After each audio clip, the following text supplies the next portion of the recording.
There are moments in life when everything quietly falls apart, not with noise or drama, but with silence.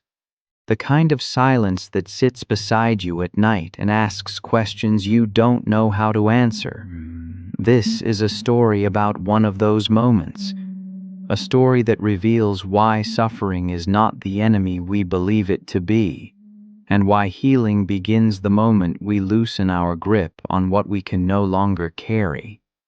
In a quiet mountain town far from ambition and applause, there lived a man named Elias Rowan. He was known for his discipline, his calm presence, and the way he rarely spoke unless necessary. But beneath his composed exterior was a weight he had never learned to release, and that weight would change everything. Elias Rowan woke before the sun, not because he needed to, but because his body no longer trusted rest. The room around him was small and orderly. A narrow bed, a wooden table, a single window facing the mountains. Everything in its place. Nothing excessive. Nothing unnecessary. He had built his life that way on purpose. Each morning followed the same rhythm. He folded his blanket with care, washed his face in cold water, sat in silence while the world outside slowly breathed itself awake. To an outsider, it looked like discipline, like peace, like a man who had mastered himself.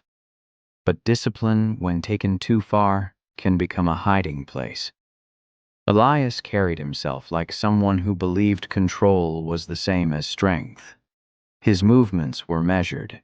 His words were few. In the monastery where he lived, people respected him. Some admired him. Others felt calmed just by his presence. They said he had the stillness of someone who had made peace with life. What they didn't see was what he carried inside. There was a memory Elias returned to every day without realizing it. Not intentionally, not consciously.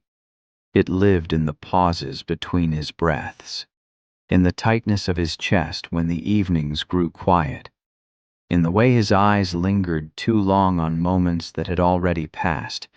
It was the memory of a life that no longer existed. Years ago, before the mountain paths and the quiet robes, Elias had loved deeply.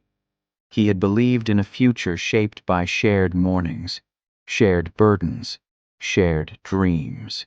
And when that future disappeared, suddenly, painfully, he did what he knew how to do.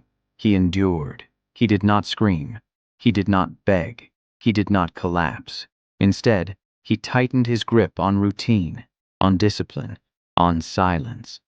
He convinced himself that strength meant not needing anything, that healing meant never looking back, that letting go meant forgetting.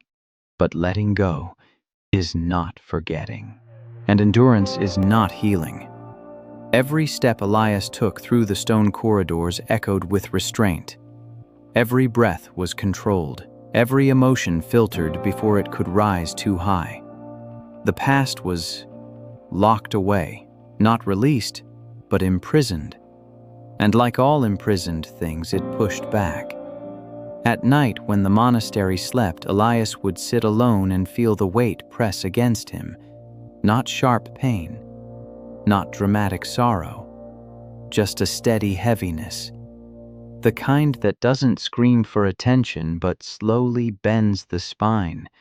He believed this weight was the price of being strong. He believed suffering was something to carry quietly. He believed that if he held on long enough, it would eventually disappear. But suffering does not disappear when ignored. It waits.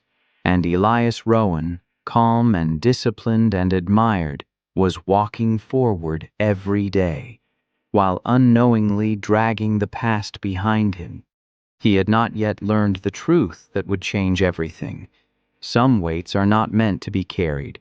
They are meant to be set down. Discipline gave Elias Rowan something grief never could: structure.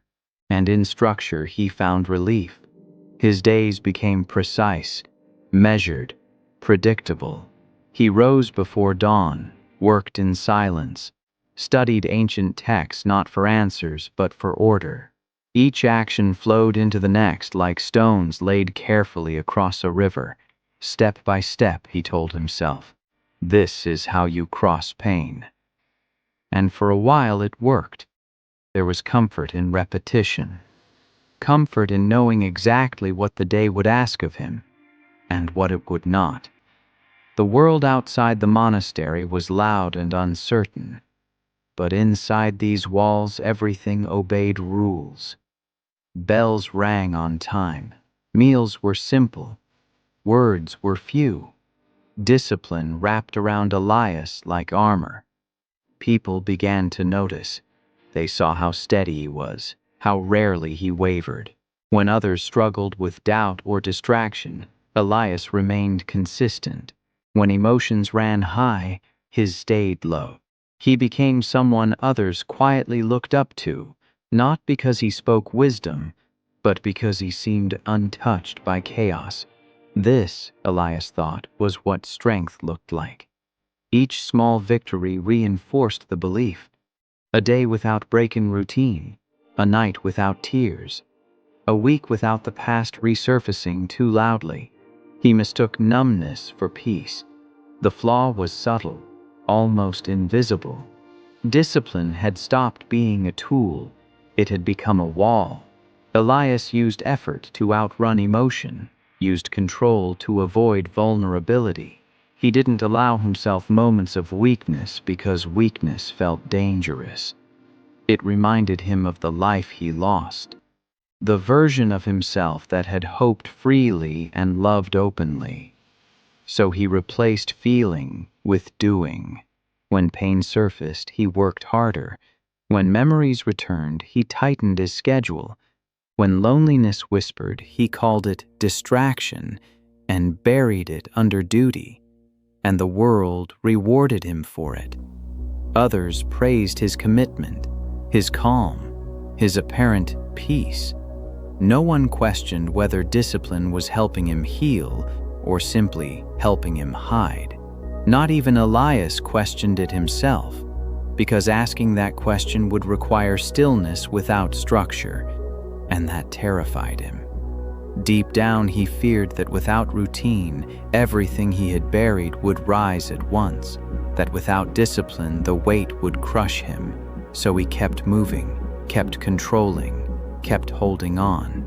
What Elias didn't realize was that discipline, when driven by fear, slowly becomes a cage, a beautiful one, a respected one, but a cage nonetheless.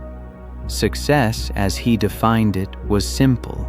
Never fall apart again. Never need anyone again. Never feel that kind of loss again. And so the rise continued.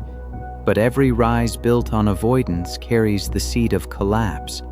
And Elias Rowan was climbing higher, without noticing how fragile the ground beneath him truly was.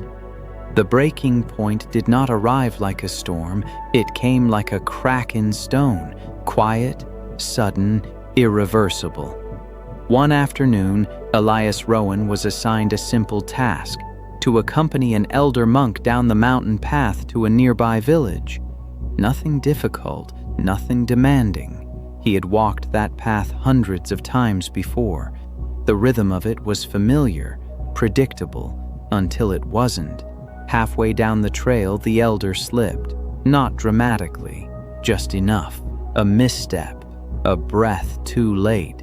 Elias reached out on instinct, but instinct was not fast enough. The man fell, striking the ground below with a sound that echoed far longer than it should have. The silence that followed was unbearable. Elias knelt beside him, hand steady, breath controlled, discipline still intact. He did everything he was trained to do, everything he was supposed to do, but by the time help arrived, it was already over. Loss had found him again. This time there was no past to blame, no old wound to reopen. This was new, immediate, unavoidable. And for the first time since his retreat into discipline, Elias felt something he could not contain: helplessness. The monastery mourned. Rituals were observed. Words were spoken. Candles were lit. Others wept openly, honestly, without restraint. Elias stood among them, composed as ever, head bowed, hands folded, silent. Everyone assumed he was strong, but inside him, something fractured. He replayed the moment endlessly: the timing, the distance, the angle of his reach. If he had been faster, if he had been closer, if he had done something, anything, differently. Discipline had no answer for this. There was no routine that could undo the fall, no effort that could rewrite the moment, no control that could save someone already gone. And the realization struck him with brutal clarity: he could not outwork grief. That night, Elias did not sleep. The weight he had been carrying for years collided with a new one. Old loss and fresh guilt intertwined, tightening around his chest. For the first time, the structure he depended on felt hollow. The walls he had built felt thin. He sat in his room as the hours passed, staring at the same wooden floor, unable to move forward or back. This failure was different. It wasn't personal ambition collapsing. It wasn't a dream fading. It was the shattering of his belief that discipline could protect him from pain. And when that belief broke, everything else began to follow. Elias had spent years training himself to endure suffering quietly, but now suffering refused to stay quiet. It pressed closer, louder, heavier, and in that stillness, with nothing left to control, Elias Rowan faced a truth he had avoided for far too long. Strength alone does not save you, and sometimes doing everything right still ends in loss. After the fall, time lost its shape. Days passed, marked by bells and meals and familiar rituals, but Elias Rowan moved through them as though he were already a memory. His body followed the routine. His hands performed the motions, but his mind was no longer present. It was trapped in a single moment on the mountain path. He replayed it endlessly, not as grief, but as negotiation. If I had taken the lead instead of walking behind, if I had insisted on a slower pace, if I had noticed the loose stone sooner, the past became something Elias believed he could still correct, if only he thought about it long enough. Letting go felt impossible, not because he didn't understand it, but because it felt like surrender. And surrender to him meant admitting that the loss was final, that the guilt had nowhere to go, that the weight was his to live with forever. So he held on. He returned to the path alone, walking it again and again as if repetition could soften the outcome. He adjusted his steps, changed his pace, practiced reaching out at different moments, training for a moment that would never come again. The mountain did not respond. Inside the monastery, Elias tightened his discipline further. He woke earlier, spoke even less, ate only what was necessary, as if reducing himself could balance the loss of another. This wasn't healing, it was penance. Others noticed the change. The calm that once felt grounded now felt hollow. His silence, once peaceful, had turned heavy, but no one intervened. Elias was respected, trusted, strong, and strong people, everyone believed, could handle their own suffering. At night, guilt sat beside him like an unwelcome companion. It asked questions without answers, accused him without evidence, and Elias listened to every word. He told himself that holding on was responsibility, that forgetting would be disrespect, that moving forward meant abandoning the dead. so he stayed exactly where he was, emotionally frozen in the past. The irony was cruel. The more he clung to the memory, the further he drifted from the life he was still living, from the breath still moving through him, from the people still present. Suffering had become familiar, predictable, almost safe, because as long as he held on, he didn't have to face the terrifying truth that life moves forward without asking permission. That some losses are not lessons, they are simply losses. Elias Rowan believed he was honoring the past by refusing to release it. He didn't yet see that he was slowly disappearing with it. Silence became Elias Rowan's closest companion. Not the peaceful kind he once cherished, but a dense, pressing quiet that followed him everywhere. It sat beside him during meals he barely tasted. It stood behind him during prayers that felt empty. It waited for him at night, patient and unyielding. He stopped joining others unless required, not out of bitterness, out of exhaustion. Conversation demanded presence, and presence required energy he no longer had. The monastery still moved around him, gentle, alive, breathing. But Elias felt detached from it, as though separated by glass. He could see life happening, but he was no longer part of it. The discipline that once anchored him now felt mechanical. Hollow motions performed by someone who had forgotten why they began. He wasn't in pain the way people imagine pain. There were no tears, no dramatic breakdowns. There was just emptiness, a slow erosion of meaning. Elias would sit for long stretches, staring at nothing in particular, listening to the sound of his own breath. In those moments he felt strangely light and unbearably heavy at the same time, as if something essential had left him, but its absence still occupied space. This was the lowest point, not because something terrible happened, but because nothing seemed to matter anymore. He questioned everything he had believed. Was discipline strength or avoidance? Was silence wisdom or fear? Had he chosen this life to grow or to disappear quietly? There were moments when he wondered if this numbness was the end of the journey, if this muted existence was all that remained once hope was stripped away. The thought didn't scare him as much as it should have. That frightened him most. One evening, as the sun dipped behind the mountains, Elias remained seated long after the others had left. The hall was empty, the air cool. For the first time in years, he felt no urge to stand, to correct his posture, to follow the schedule. He simply stayed. And in that stillness, without routine, without effort, without discipline, something unfamiliar surfaced. Not pain, not guilt, longing, a quiet desire to feel alive again, to feel connected, to feel something beyond endurance. It startled him.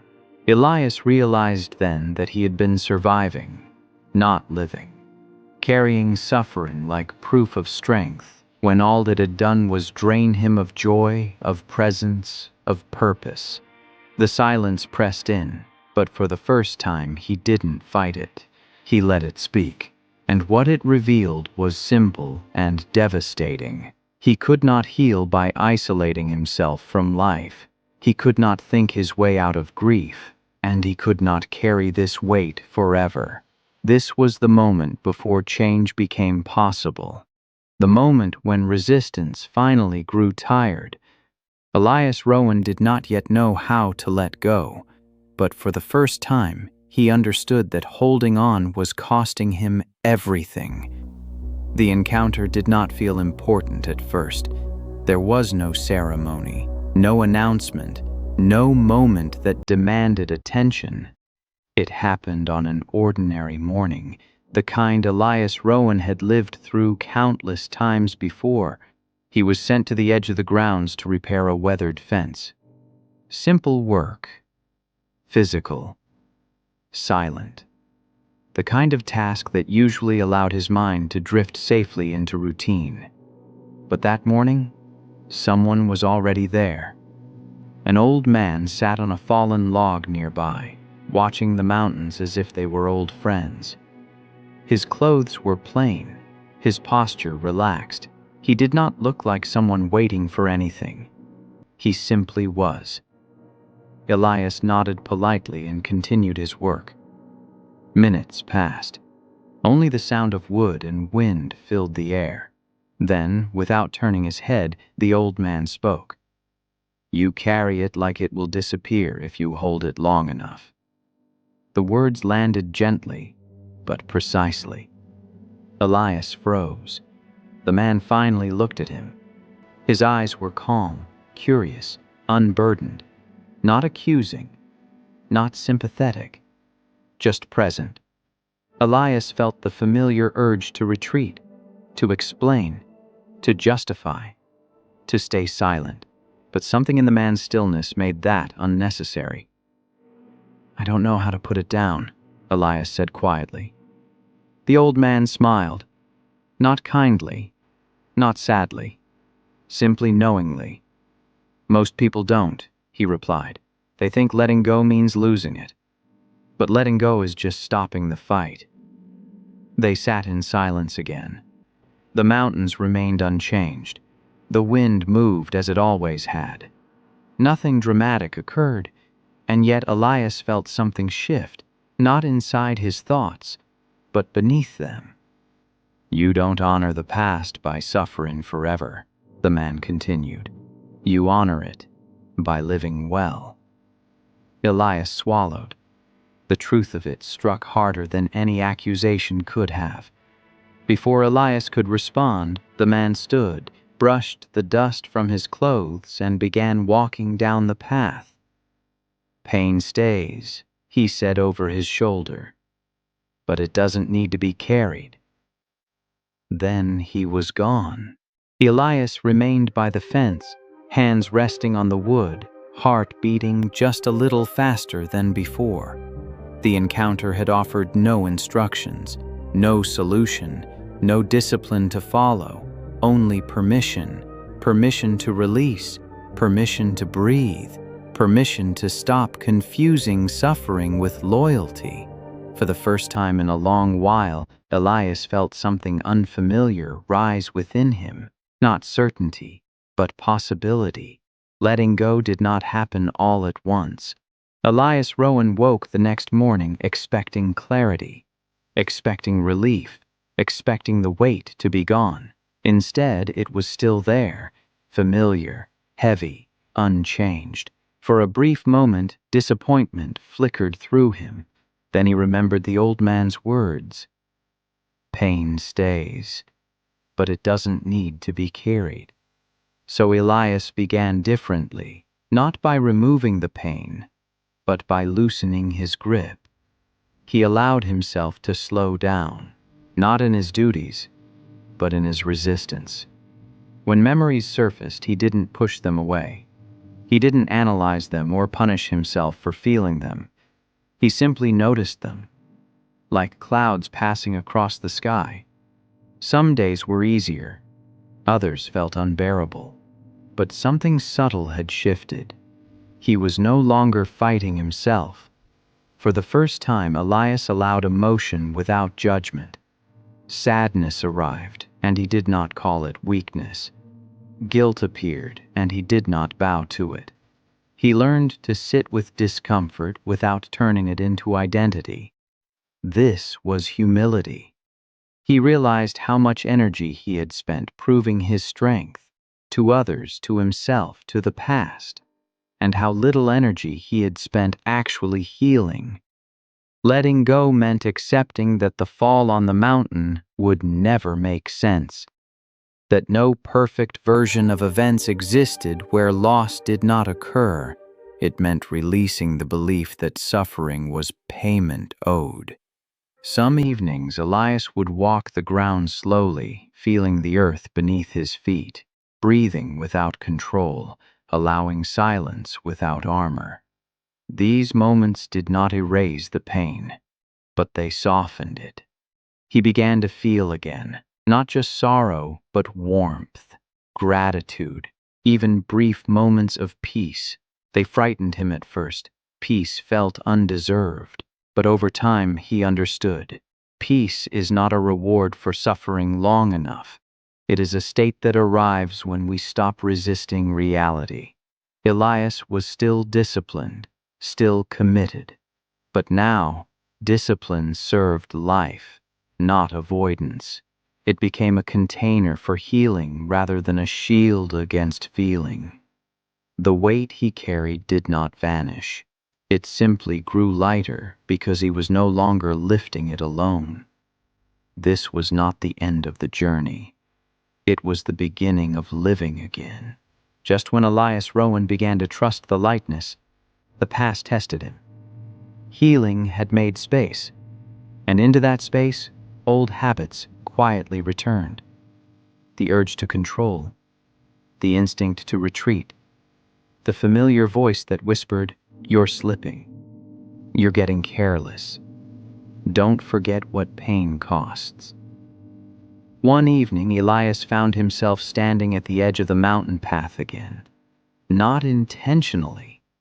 His feet had carried him there on their own, as if muscle memory remembered before the mind could intervene. The air was still, the ground unchanged. For a moment, everything rushed back. The fall, the sound, the instant when time fractured. His chest tightened, his breath shortened. The weight surged, not as memory, but as identity. The old version of himself offered comfort through rigidity.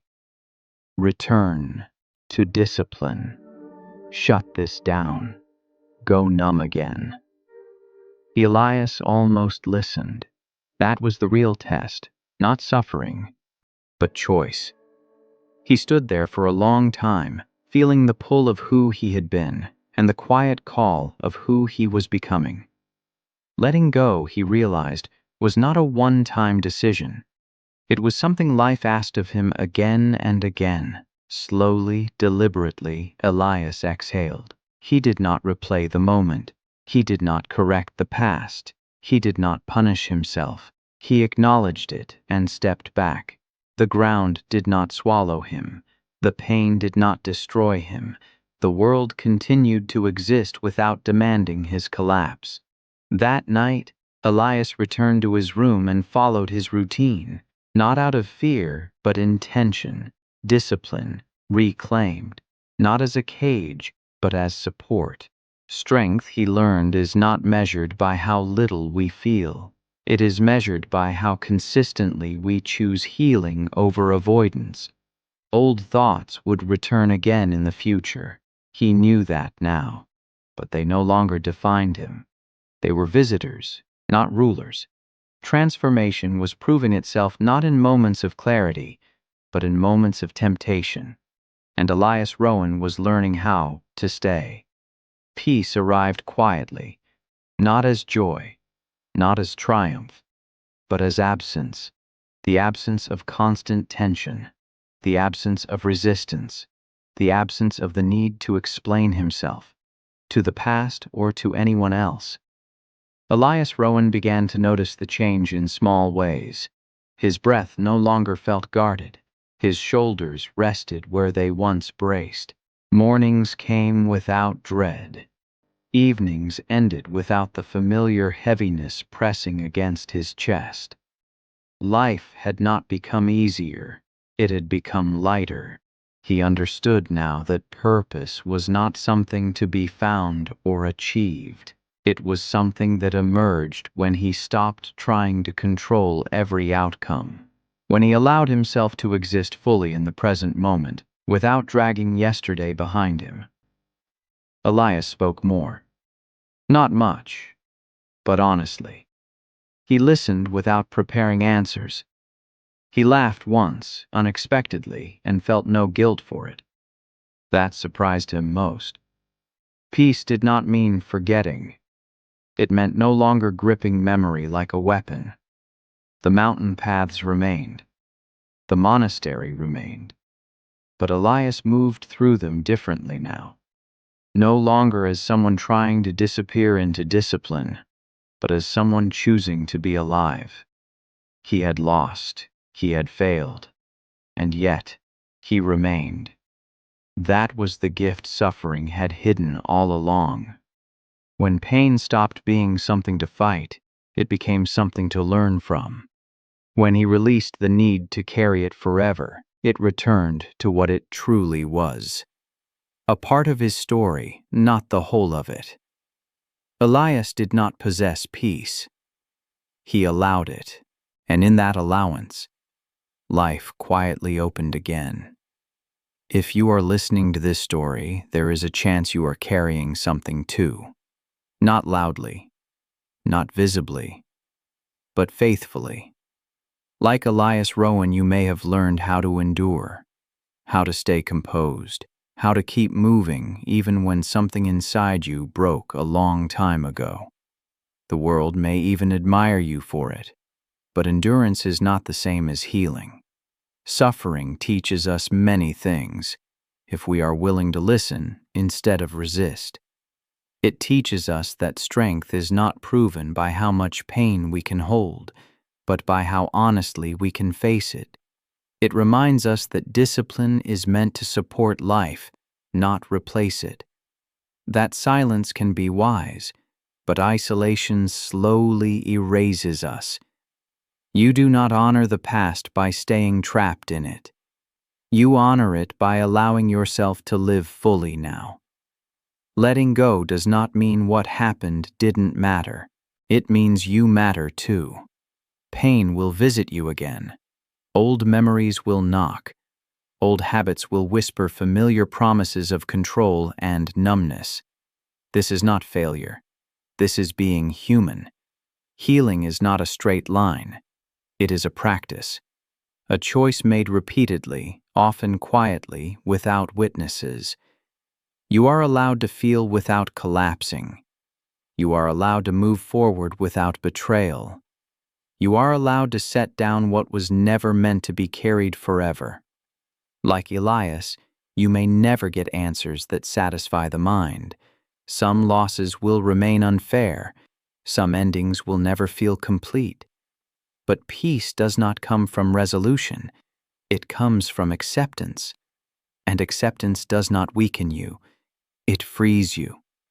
So if you are in a season of heaviness, take this with you. You do not need to disappear to survive. You do not need to suffer endlessly to prove your worth. And you do not need to be healed to begin living again. Start small. Breathe honestly. Loosen your grip. Just a little. That is how rebirth begins. And if this story spoke to something inside you, if it gave language to a feeling you've been carrying quietly, then stay connected. Like, share, subscribe. Not for noise, but for reminder. You are not alone on this journey, and you were never meant to walk it weighed down forever.